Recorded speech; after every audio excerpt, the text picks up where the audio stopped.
नमस्कार दोस्तों, मैं हूं आपका दोस्त आपका होस्ट आर के और आप देख रहे हैं आर के ट्रेडिंग। तो दोस्तों लाइव ट्रेड का वीडियो मिल गया होगा। अभी समय हो रहा है 10:54 यानी कि 10:55 हो चुका है और तारीख है 20 फरवरी 2023। अभी मैं आपके सामने एक वीडियो बना रहा हूं। फिर से आप ही में से किसी एक व्यक्ति का एक क्वेरी है और उनका क्वेरी वो क्वेरी ने बहुत ज़्यादा वो कन्फ्यूज़न में है। तो उनका कन्फ्यूज़न को मैं यहाँ पे सॉल्व करने की कोशिश करूँगा। तो सबसे पहले उनका जो सवाल है मैं वो आपके सामने दिखाना चाहूँगा, वो आपके सामने मैं पढ़ना चाहूँगा।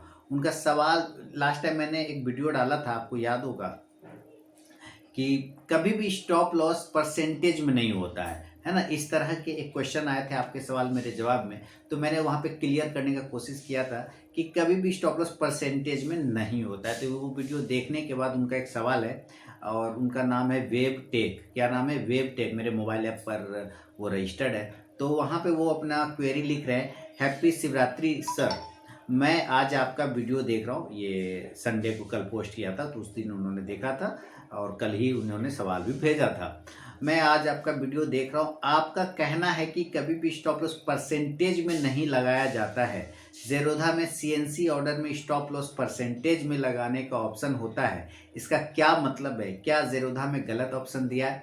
नहीं सर, एक्चुअली आप थोड़े कंफ्यूज हो गए। ये बिल्कुल भी गलत ऑप्शन नहीं दिया गया। जैसे मैंने क्या बोला कि वहाँ पे कभी भी स्टॉप लॉस चार्ट पर परसेंटेज में नहीं होता है, चार्ट पर होता है। चार्ट की जगह से उस वहाँ पर से आपको ये पता करना रहता है कि कहाँ से स्टॉक बाउंस हो सकता है, कहाँ तक गिर सकता है, कितना नीचे आ सकता है। ये बात मैंने बोला था। तो चार्ट के हिसाब से स्टॉप लॉस लगाते हैं। अब मान लेते हैं कि चार्ट के हिसाब से आपने खरीदा है 510 रुपये पे। एक एग्जाम्पल लीजिए, 510 रुपये पे आपने खरीदा है और आपका चार्ट बता रहा है कि भाई 500 रुपये इसका स्टॉप लॉस बनेगा। एक एग्जाम्पल, 500 रुपये इसका स्टॉप लॉस बनेगा। तो आप वहाँ पे जो 500 रुपये स्टॉप लॉस लिखेंगे, मान तो कितने पॉइंट का डिफरेंस हो गया? 510 पे खरीद बाइंग है और 500 रुपये पे आपका स्टॉप लॉस है, तो 10 पॉइंट का डिफरेंस आ रहा है। तो वो जब आप वहाँ पे 10 पॉइंट लिखना चाहेंगे कि हमें 10 पॉइंट का स्टॉप लॉस लेना है या 500 रुपये पे स्टॉप लॉस लेना है, तो 510 का 10 पॉइंट कोई परसेंटेज में आएगा कि नहीं आएगा? कुछ परसेंटेज तो होगा।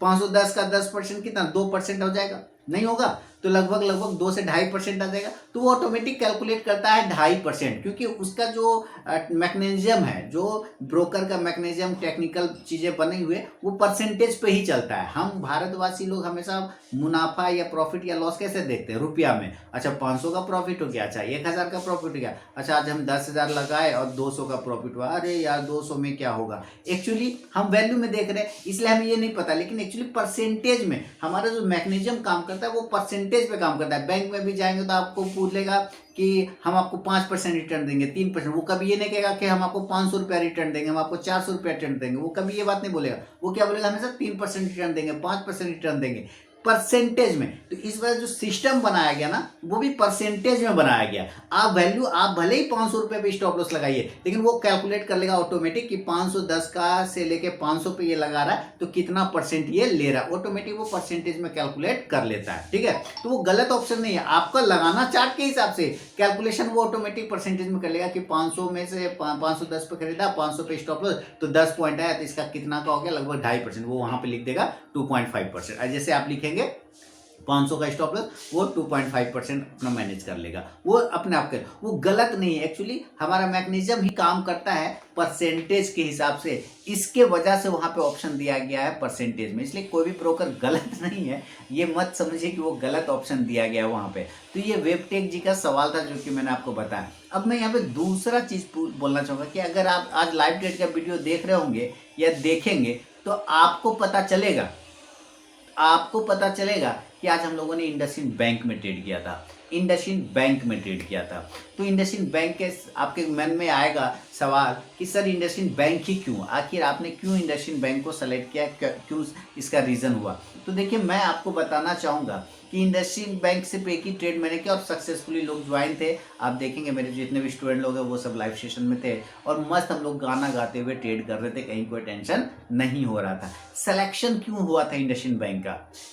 सबसे पहले तो आप देखिए कि कल मैं आप लोगों को बैंक निफ्टी का वीडियो नहीं दे पाया, इसके लिए तो माफ़ी चाहूँगा। लेकिन फिर भी चार्ट मैंने देखा था बैंक निफ्टी का, और आज मैंने मॉर्निंग में लिख भी दिया था कि 41,200 के ऊपर बैंक निफ्टी बाइंग में रहेगा, 40,900 के नीचे बैंक निफ्टी सेलिंग में जाएगा। अभी जो फिलहाल बैंक निफ्टी का हिसाब किताब चल रहा है, अभी वो बैंक निफ्टी चल रहा है 41,100 के ऊपर ही है शायद मेरे ख्याल से, बिल्कुल 41,140 के आसपास ट्रेड कर रहा है। तो अब उसके ऊपर जब तक रहेगा वो पॉजिटिव रहेगा, और जैसे ही बैंक निफ्टी खुला तो वो नीचे आया 40,900 के आसपास में आया, फिर वहां से बाउंस करके आप जाके जरा देखिएगा, आपको पता चल जाएगा। इंडसइंड बैंक फ्राइडे के सेशन में काफी वीकनेस दिखा रहा था, इंडसइंड बैंक फ्राइडे के सेशन में काफी वीकनेस दिखा रहा था, वो नीचे आ चुका था। एक इंपॉर्टेंट लेवल 1100 के लेवल के आसपास में वो ट्रेड करने की कोशिश कर रहा था। एक तो साइकोलॉजिकल लेवल है, दूसरा वो बैंक निफ्टी का इंपॉर्टेंट पार्ट है। तो जैसे ही बैंक निफ्टी अपने सपोर्ट एरिया से बाउंस करेगा, इंडसइंड बैंक भी उसमें पार्टिसिपेशन दिखाएगा, इंडसइंड बैंक का भी पार्टिसिपेशन उसमें मिलेगा। इसके वजह से एक इंडसइंड बैंक, ये इस चीज को जैसे ही मैंने देखा वहां पे इंडसइंड बैंक को चूज कर लिया मैंने। आपको ऐसे मैंने एसबीआई भी दिया हुआ है, आप देखें एसबीआई का भी परफॉर्मेंस, और आपको मैंने इंडसइंड बैंक भी दिया था, इंडसइंड बैंक का भी प्रॉफिट मैंने बुक करवाया। तो सिलेक्शन जो होता है ना, वो चार्ट के हिसाब से भी आप कर सकिए, चार्ट को रीड करेंगे, कंपेयर करेंगे, एनालिसिस करेंगे, सिंपल चीज, तब आप एक बेहतरीन ट्रेडर और प्रोफेशनल ट्रेडर बन पाएंगे। तो फिलहाल आपको मैंने रीजन दोस्तों बता दिया क्यों इंडसइंड बैंक को सिलेक्शन किया, मैंने उनका जवाब भी दे दिया कि क्या वो जरोधा में गलत ऑर्डर है, बिल्कुल भी नहीं है गलत ऑर्डर, वो परसेंटेज में कैलकुलेट होता है। तो ये चीज़ आपको पता होना चाहिए। तो पसंद आया तो ज़रूर कमेंट करें दोस्तों। ट्रेडिंग हो गया, देखिए रिलैक्स का जीवन है, आराम से जीवन जिए, कहीं कोई टेंशन नहीं है, मस्त रहिए, खुश रहिए, सदाबार रहिए, जिंदाबाद रहिए। मिलूंगा नेक्स्ट वीडियो में दोस्तों, तब तक के लिए बहुत बहुत धन्यवाद।